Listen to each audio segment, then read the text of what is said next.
For decades, Sam Elliott moved through Hollywood with quiet power. No bragging, no proving, just presence.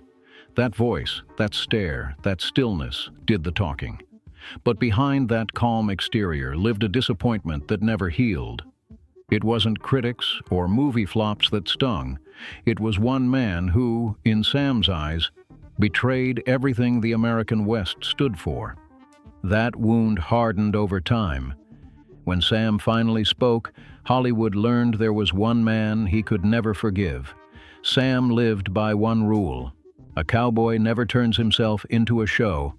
Real grit didn't need words, it needed backbone. That's why Clint Eastwood's stunt in 2012 shook Sam to his core. Sam was in Texas watching the Republican National Convention when Clint dragged an empty chair on stage and talked to it like President Obama was sitting there. Sam froze. No laugh, no reaction, just silence. To him, that wasn't politics. It was a line crossed. A cowboy doesn't turn the West into a prop or his image into a punchline. When Eastwooding memes flooded the internet, Sam wasn't mad about the jokes. He was mad about the choice. Clint had taken the legend they both built and turned it into performance art. Then came the final blow. Clint told the Carmel Pinecone, "People are too sensitive." That sealed it. Sam told a friend Clint had started to look more like Dirty Harry than the grounded man he once admired. Too proud, too sure, too untouchable. To Sam, the cowboy he respected was gone, replaced by someone lost in his own myth. From then on, Clint became the face of betrayal. But he wasn't the only one who let Sam down. Another name hit closer: Robert Redford. Early in his career, Sam admired Redford like many did. He was Hollywood's golden man, graceful, thoughtful, a champion of nature, and the force behind Sundance. On the surface, he stood for everything real. But years changed that shine. The Sundance Sam once loved, gritty and full of risk, turned into something polished and profit-driven. By the 2000s, Park City had become a playground for luxury brands, paparazzi, and studio-backed films. The rebellion had turned into a red carpet. Sam saw it and shook his head. What Redford built to protect raw voices had turned into a business model. During the ranch shoot, Sam told friends that walking through Sundance felt like strolling through a high-end mall. Designer shops, fancy scents, Teslas lined up, influencers striking poses where desperate filmmakers once stood. It screamed status, not spirit. But what hit Sam hardest wasn't the money. It was the hypocrisy. Redford preached simple living and environmental care on TV, yet his empire dripped in luxury. To Sam, that gap between the man and his message said it all. Reports soon revealed that Redford owned sprawling estates, a 700-acre Santa Fe ranch and a multi-million-dollar Napa retreat. Critics labeled him a Hollywood eco-elite. But to Sam, the issue wasn't hypocrisy, it was distance. Redford had drifted far from the values he once preached. He'd become a symbol of Hollywood moral branding, a man praised for simplicity while surrounded by luxury. In 2017, at a post-Oscar bash in Beverly Hills, Sam walked in, spotted Redford chatting with Jane Fonda, and quietly turned around. A producer later said, "It didn't look like anger. It looked like heartbreak." That was the moment the illusion shattered. The man Sam once admired as genuine had become another Hollywood preacher in designer shoes. If Redford left Sam disappointed, Clint made him furious. But Kevin Costner, he complicated everything. Costner represented a new kind of cowboy, polished, marketable, spotless. That clash started long before Yellowstone. It began back in 1994 during what critics jokingly called the Western Civil War. Two Wyatt Earp films hit theaters months apart: Tombstone, gritty and raw with Kurt Russell and Sam himself, and Wyatt Earp, a $60 million passion project led by Costner. Sam never bashed it publicly, but his opinion was clear. Costner's version felt hollow. Too clean, too perfect, no dust, no danger. When the New York Times slammed the film for lacking grit, Sam reportedly chuckled in the makeup trailer and said, "That's a Hollywood cowboy. They ride like their jackets cost too much to wrinkle." From then on, a quiet wall grew between them. That wall became a canyon when Yellowstone dropped in 2018. Critics hailed Costner as the man who revived the Western, but Sam saw something fake, a glossy ranch fantasy built for people who'd never felt dirt under their boots. "They turned the West into a truck ad," he told Vanity Fair. Costner smirked back on Entertainment Tonight, saying, "Sam thinks he owns the West. Maybe he should buy America too." The crowd laughed, but Sam didn't. Add in Costner's messy divorce and old tabloid scandals, and Sam's frustration only deepened. To him, the cowboy image had become just another Hollywood product. For Sam, it wasn't jealousy. It was heartbreak. The cowboy was never supposed to shine. It was supposed to endure, grit over glamour, truth over polish. But Hollywood kept scrubbing it clean until it looked fake. Behind the scenes, Sam kept his distance from parties and red carpets. He preferred quiet mornings and crews who worked harder than they talked. Friends said he never badmouthed anyone, but when certain names came up, his tone would tighten, calm but final. To Sam, the real damage wasn't one star or scandal, it was the slow death of meaning. Westerns once told stories about loyalty, survival, and consequence. Now they were just trends in cowboy boots. That loss hit Sam deeper than any review.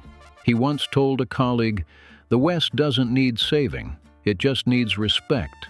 And that belief shaped everything he did.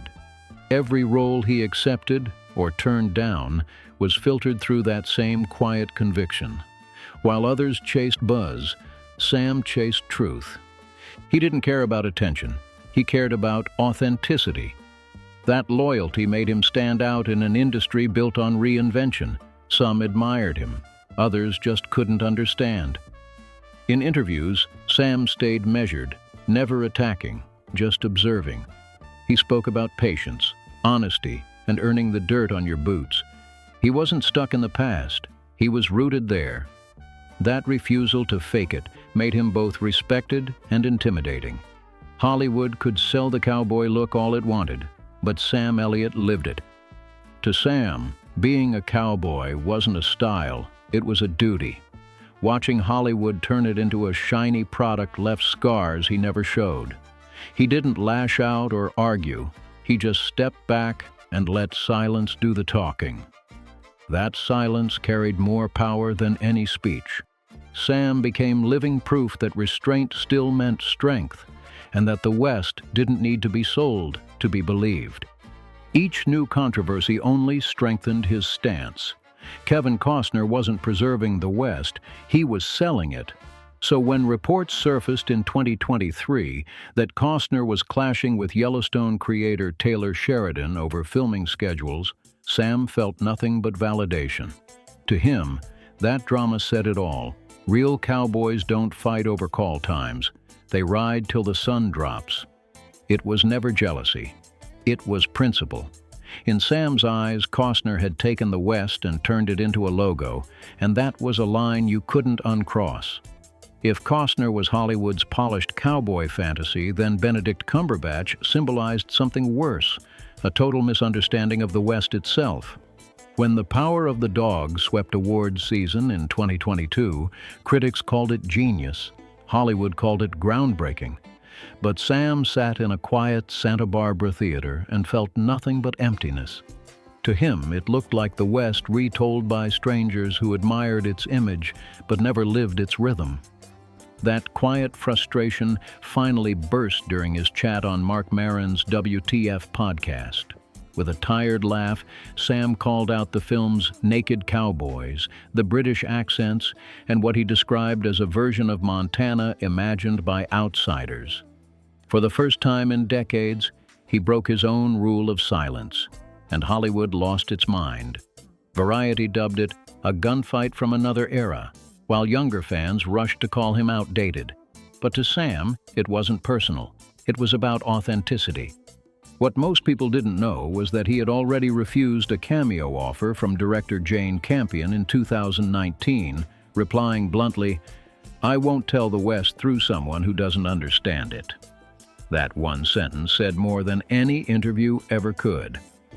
When The Power of the Dog swept the Oscars, Benedict Cumberbatch stayed calm and told reporters, "Art doesn't belong to one man." It sounded polite, but to Sam, it cut deep. The final sting came at a 2022 after-party, where the two men crossed paths, shook hands, and said nothing. A witness later described the silence as heavy enough to bend the air. No argument, just two worlds standing inches apart, never touching. To Sam, Benedict wasn't the enemy. He was a symbol of Hollywood's new way of dissecting the West until all the life was drained out. The grit, the quiet, the dust, it had all been replaced with overthinking and spotlight polish. Sam had spent a lifetime defending that simplicity. Yet even that tension wasn't the one that hurt him most. Before Taylor Sheridan entered the picture, Sam thought the biggest threat to Westerns came from actors who just didn't get it. But Sheridan changed everything. He wasn't clueless about the West. He knew it so well he could rebuild it from the ground up. And that's what scared Sam the most.